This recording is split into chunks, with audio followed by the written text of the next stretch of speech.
ಹಾಗಾದರೆ ನಯನತಾರ ಮತ್ತು ವಿಘ್ನೇಶ್ ಶಿವನ್ ದೂರವಾಗುತ್ತಿದ್ದಾರಾ? ಇಂಥದ್ದೊಂದು ಪ್ರಶ್ನೆ ಕಾಲಿವುಡ್ನಿಂದ ಹಾಲಿವುಡ್ವರೆಗೂ ಮುಟ್ಟಿತ್ತು. ಅದಕ್ಕೆ ಕಾರಣವು ನಯನತಾರ ಕೆಲವು ತಿಂಗಳುಗಳ ಹಿಂದೆ ಇನ್ಸ್ಟಾಗ್ರಾಂನಲ್ಲೊಂದು ಖಾತೆ ತೆರೆದಿದ್ರು.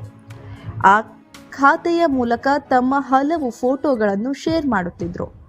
ಅದರಲ್ಲೂ ಗಂಡ ಮಕ್ಕಳೊಂದಿಗೆ ಅವರು ಸಮಯ ಕಳೆಯುತ್ತಿರುವ ಫೋಟೋಗಳು ದೊಡ್ಡ ಹಿಟ್ ಆಗಿದ್ದಷ್ಟೇ ಅಲ್ಲ, ನೋಡುತ್ತಿದ್ದಂತೆ ಆ ಖಾತೆಗೆ 1 ಮಿಲಿಯನ್ಗೂ ಹೆಚ್ಚು ಹಿಂಬಾಲಕರಾದರು.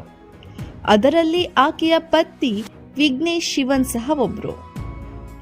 ಆದರೆ ಇತ್ತೀಚೆಗೆ ನಯನತಾರ ತಮ್ಮ ಪತಿಯನ್ನು ಅನ್ಫಾಲೋ ಮಾಡಿರುವ ವಿಷಯ ಬೆಳಕಿಗೆ ಬಂದಿದೆ. ಅಷ್ಟಕ್ಕೂ ಗಂಡ ಹೆಂಡತಿಯನ್ನು ಅಥವಾ ಹೆಂಡತಿ ಗಂಡನನ್ನು ಅನ್ಫಾಲೋ ಮಾಡಿದರೆ ಅವರಿಬ್ಬರೂ ದೂರವಾಗುತ್ತಿದ್ದಾರೆ, ಅವರ ದಾಂಪತ್ಯ ಅಂತ್ಯವಾಗುತ್ತಿದೆ ಅಥವಾ ಇಬ್ಬರೂ ಡೈವೋರ್ಸ್ಗೆ ಅರ್ಜಿ ಸಲ್ಲಿಸಿದ್ದಾರೆ ಎಂಬ ಹಳೆಯ ಉದಾಹರಣೆಗಳನ್ನು ತೋರಿಸಿಕೊಟ್ಟಿವೆ. ಯಾವಾಗ ನಯನತಾರ ತಮ್ಮ ಗಂಡನನ್ನು ಇನ್ಸ್ಟಾಗ್ರಾಂನಿಂದ ಅನ್ಫಾಲೋ ಮಾಡಿದರೋ ಆಗ ಅವರಿಬ್ಬರ ನಡುವೆ ಎಲ್ಲವೂ ಸರಿ ಇಲ್ಲ, ಇಬ್ಬರೂ ದೂರವಾಗುತ್ತಿದ್ದಾರೆ ಮತ್ತು ಸದ್ಯದಲ್ಲೇ ಡೈವೋರ್ಸ್ಗೆ ಅರ್ಜಿ ಸಲ್ಲಿಸುವ ಸಾಧ್ಯತೆಗಳಿವೆ ಎಂಬ ಊಹಾಪೋಹಗಳು ಎದ್ದವು. ಈ ವಿಷಯವಾಗಿ ನಯನತಾರ ಆಗಲಿ ವಿಘ್ನೇಶ್ ಆಗಲಿ ಯಾವುದೊಂದು ಸ್ಪಷ್ಟನೆ ನೀಡದಿದ್ದು ಈ ಬೆಂಕಿಗೆ ಇನ್ನಷ್ಟು ತುಪ್ಪ ಸುರಿದಂತಾಗಿದೆ. ಆದರೆ ಈಗ ಕೊನೆಗೂ ವಿಘ್ನೇಶ್ ಶಿವನ್ ಈ ಬಗ್ಗೆ ಮಾಹಿತಿ ಹಂಚಿಕೊಂಡಿದ್ದಾರೆ. ಅವರ ಮತ್ತು ನಯನತಾರ ನಡುವೆ ಯಾವುದೇ ವೈಮನಸ್ಯ ಇಲ್ಲವಂತೆ.